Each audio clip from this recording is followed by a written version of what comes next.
No, I feel like I need to. Oh, gee, because I'm always afraid that I'm going to forget. Like No, to you're forget fine. something. But no. Yeah, go ahead. Go ahead. Okay. Hello, everyone listening to us. So, I'm Dr. Hooker Echo. Welcome again to Brain Power with Dr. Echo.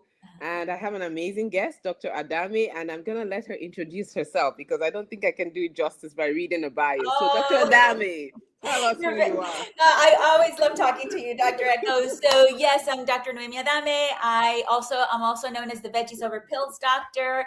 I'm a board certified pediatrician. I'm a plant-based home cook. I'm a writer. I'm a physician wellness advocate. I own a small concierge practice called Culver Pediatrics Center that focuses on healing children with complex medical conditions, including PANDAS and PANS. I am, and beyond the exam room, I speak out on gender bias in medicine, and I host annual wellness retreats for female physicians. I love this topic that we're going to talk about because the majority of my practice is neurodiverse children, children with PANS, PANDAS, autism, ADHD, anxiety, depression. So this is a topic that's very dear to my heart. Yes, yes, yes. So, we have similar practices. But Yeah, so we thank you do. for the work that you do. Yes, you're definitely impacting so many children's lives. So we both know from talking to parents every day that for me, I do the medical diagnosis, right, for Right. autism and ADHD. And when I hand parents that diagnosis, I've found out that they don't really hear anything else I say after that. It's like shut down, especially for some parents are expecting it, but for the parents who aren't expecting it, it's Mhm. definitely a big impact. And I've had parents break down and shed tears, and it's understandable because you have They're to grieving. understand that it's like they're grieving Mhm. this picture of a child that is not what they thought would be, right? Nobody has a child goes through 9 months of pregnancy, and nobody wants to hear a diagnosis for any of their children. So it's definitely a big impact. And for the parents listening, we hear you, we see you, and that's why we're talking about this, because it's so important, right? We as parents cannot pour into our kids unless we are healed ourselves, and Put your especially oxygen our mask on mommies. first. Yes. Yes. We have to put on our oxygen mask first. So that's Yes. why we're having this very important conversation. So tell me from your vantage point. So I do the diagnosis, you see the kid. Yeah. So how does it go for you when they show up in your practice? Right. So, and we have to just address parenting in general as humans is hard work, right? As mammals, because as mammals, as humans, we are always protecting, feeding, caring, we're always keeping our offspring safe, right? That's not new to us. Yeah. Um, and then you add that, especially in the last, my kids are 19 and 24, and I really think it's gotten worse in the last 10 years. There's this like competitive nature to and competitive culture of parenting that really takes its toll. And while all parenting can be stress inducing, not all parenting experiences are equal. And studies show that mothers of children with special healthcare needs, both of our populations, you with the autism, you with the PANDAS, they spend an average, it's funny because the studies say 2 hours, additional daily hours of caregiving, but I really think it's more than that based on my experience. Yeah. Because there's so many other things they need to do in addition to the baseline parenting, managing medications, going to doctor's appointments, going to therapy, special diet, assisting with feeding and in activities of daily living that maybe parents of neurotypical children don't have to do, behavioral challenges, all that adds to the stress. And as a pediatrician with expertise on the medical care of neurodivergent children and children with complex neuroimmune conditions, I see this firsthand. And the elevated stress is not just, oh, I have an autistic child, or, oh, I have a child with PANDAS, and therefore I'm stressed from that. It's also because of systemic issues. These Mhm. parents now have to battle systems that theoretically are supposed to be there to help them, but Right. often end up causing harm. We've had this conversation before, right? These systems cause harm and put up barriers to care. These are the schools and the childcare centers and the insurance companies, especially, Mm. even family and friends and the corporate medical industry, right? That those systems often cause harm and or fail these parents. And when we, as a society, as a system, as a whole, do not provide support for the parents, they're at much higher risk for burnout. And of course, we're doctors, we like data, right? Studies show that mothers of children and adults with autism, so autism has been studied the most, show a blunted diurnal cortisol pattern, meaning that instead of having like that little wave of high cortisol upon awakening and then slowly goes down, and so the evening it's down, it's Right. blunted. It's up when they wake up and it remains up, and until the evening.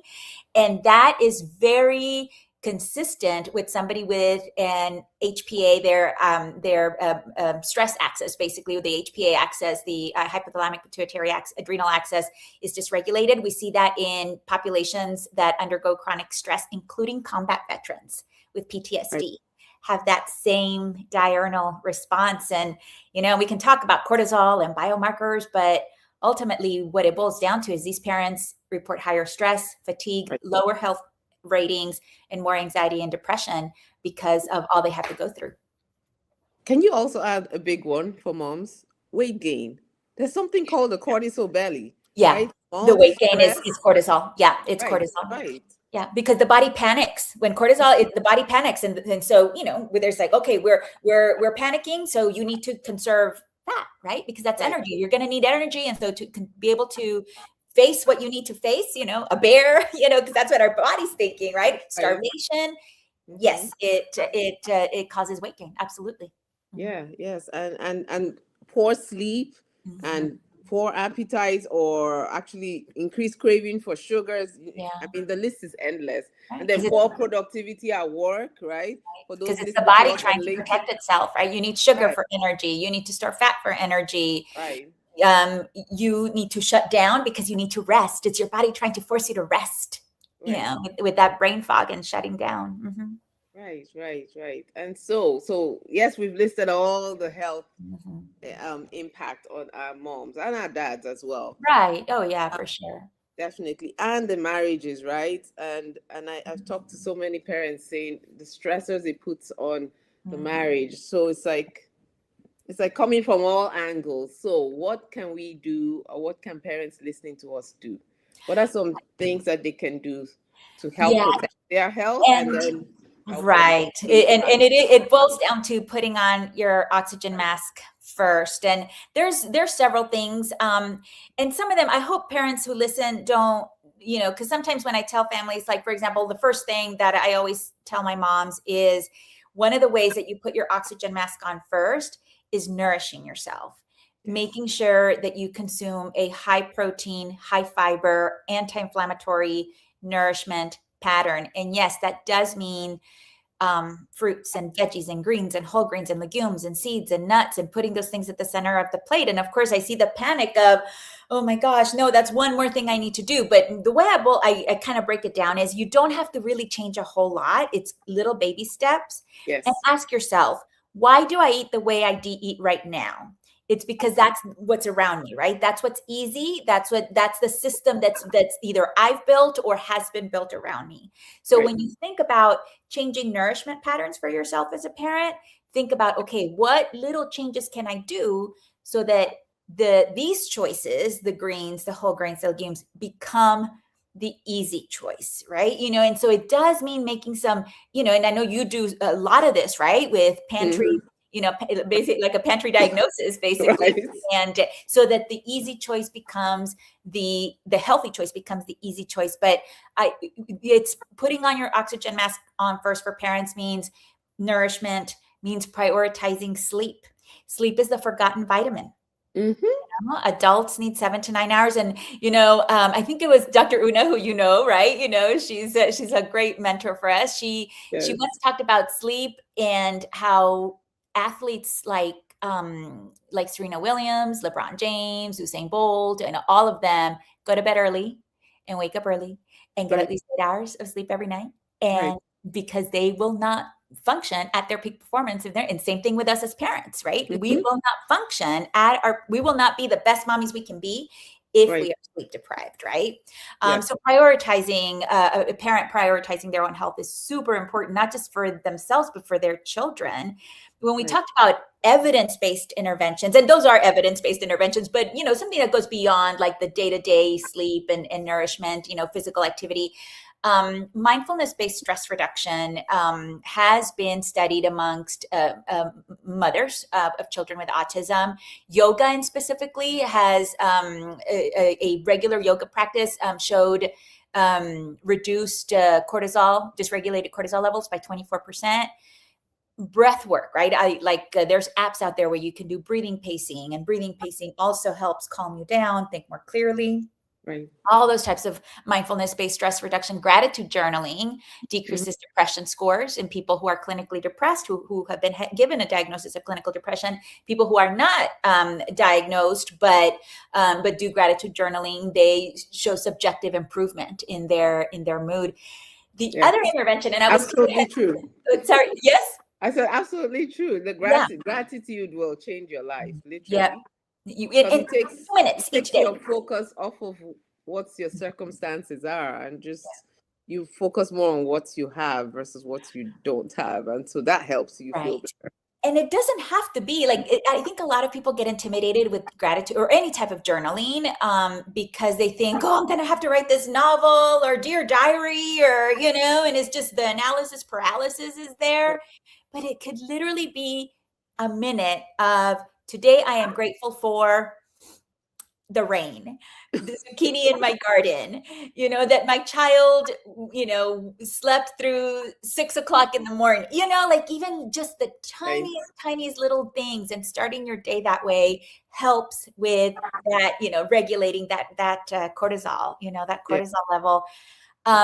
So the other thing that has been shown to be an evidence-based intervention for specifically in children with autism or families with autism is service dogs. Right. And I never would tell a family, oh, get a dog, just get a dog, right? Like, because Right. having a pet is It's a second job. it's a job, right? It's like having another child. But these are service dogs, right?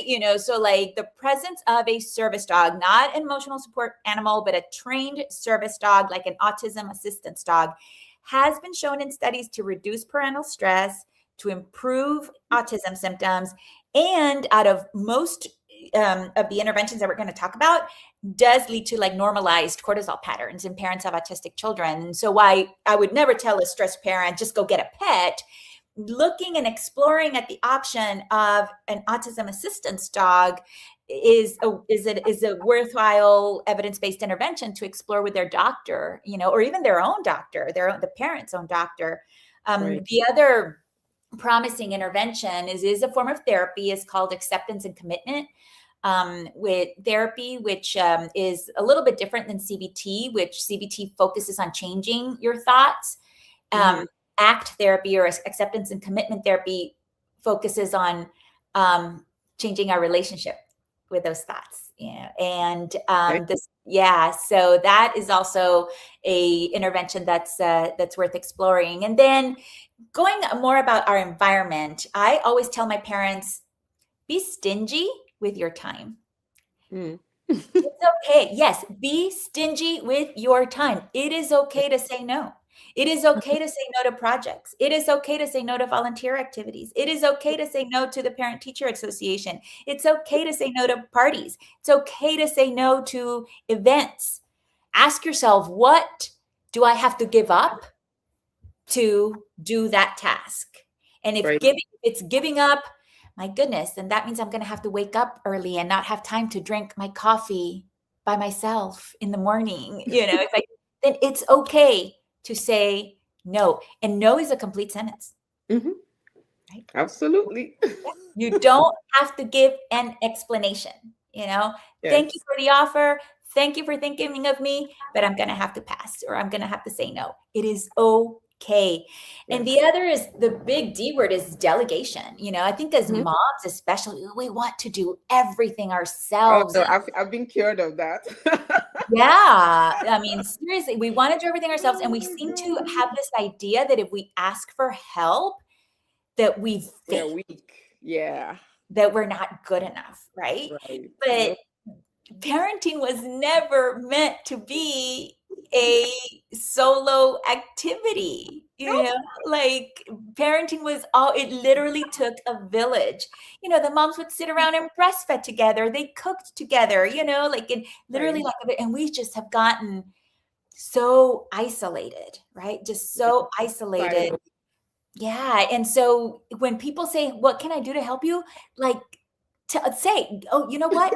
Can you run this errand for me? You know Right. what? Can you do a load of laundry for me? You know Yeah. what? Can you take my my neurotypical children out? Because a lot of times it is hard to find babysitters, right? You know, for Right. neurodivergent children for many reasons. So when friends and family ask, don't do the natural thing is to say, oh no, I'm okay, I'm We're okay. fine. I'm fine. No, you're not I'm fine. fine, right? Because if I ask for help, I'm failed. So I tell my moms, like, no, you have a list of things. That way you're not thinking of it on the spot. Have a list of things that you can delegate when somebody asks you, what can I do to help? And this also means your parenting partner, right? You know, like the parenting partner, a lot of times we feel like, you know, as a mom, it's all on us, or sometimes it does fall on one parent. It is Right. so important that to be able to share the parenting tasks with with a parenting partner. The other thing I tell moms is embrace imperfection.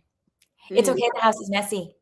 It's Yes. okay if you order pizza for dinner. You know, be kind to yourself, be compassionate with yourself, and then the last one, we talked about how sleep is a forgotten vitamin.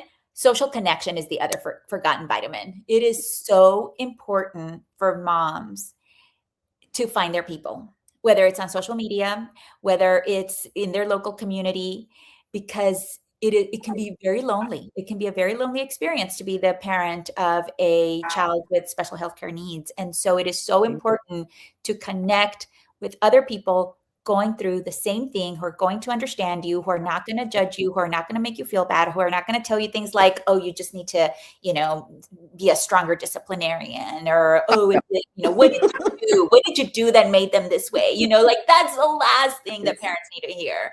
Um, Yes. I know in Absolutely. my PANDAS community, it happens so much, like, especially because they look healthy, right? Mm. You know, it is Right. just so devastating. So I always tell parents, I direct them to support groups for parents of children with PANS and PANDAS, for example, or, you know, autism community, or, you know, all these disease specific communities or condition specific communities, so that the parents can share resources, can commiserate with each other. All that is so important. So important. And the mic dropped. That's right.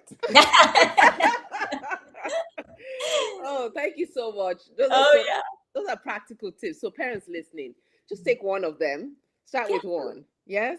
And if you Yeah. need to listen to this again, please. And if you need to share with your friends, please do that.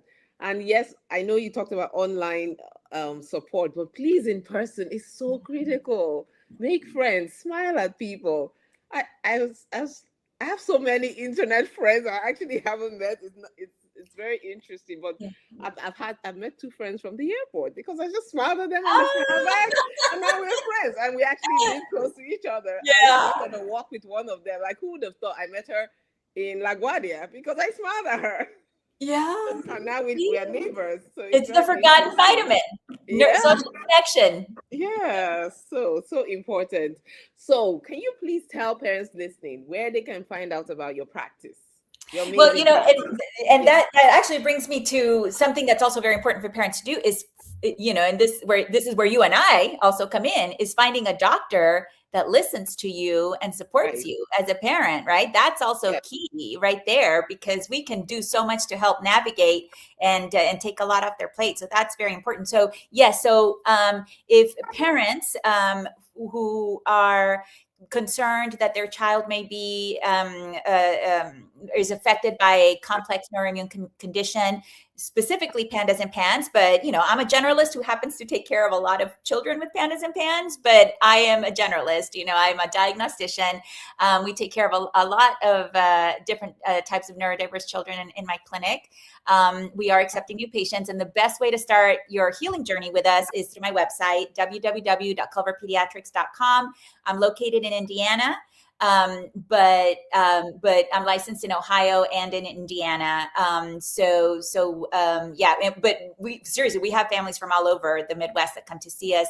And the first step is to register for a virtual Q&A with me. And then if there's a doctor who wants to connect with me, then the best way is through my LinkedIn, which I believe is going to be in your show notes. Yes, and it's scrolling across the bottom. Yeah, and it's scrolling, yes. right? Yeah.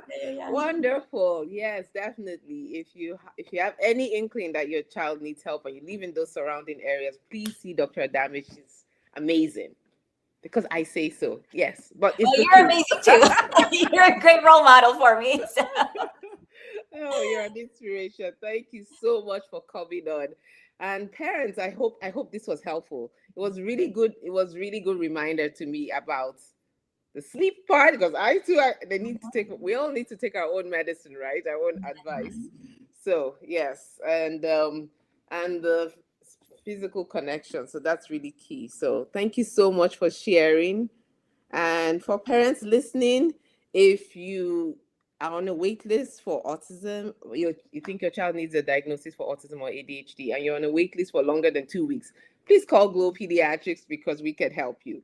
There is no reason children should be waiting for months and years. And yes, I said years because in Oklahoma, what is it? 2 years? That's the wait list right now. So we're here to serve kids because your children deserve the support that they need as early as possible. And also, this is our anniversary month. So we're expanding our services to serve children with not just autism and ADHD, but there's so many other things going on with our kids, and we keep getting requests like, can you please help my kid? Like, okay, so the answer is yes. So if your kid is struggling with asthma, with eczema, with allergies, if you're not sure what, call us and we will figure it out and walk you through it.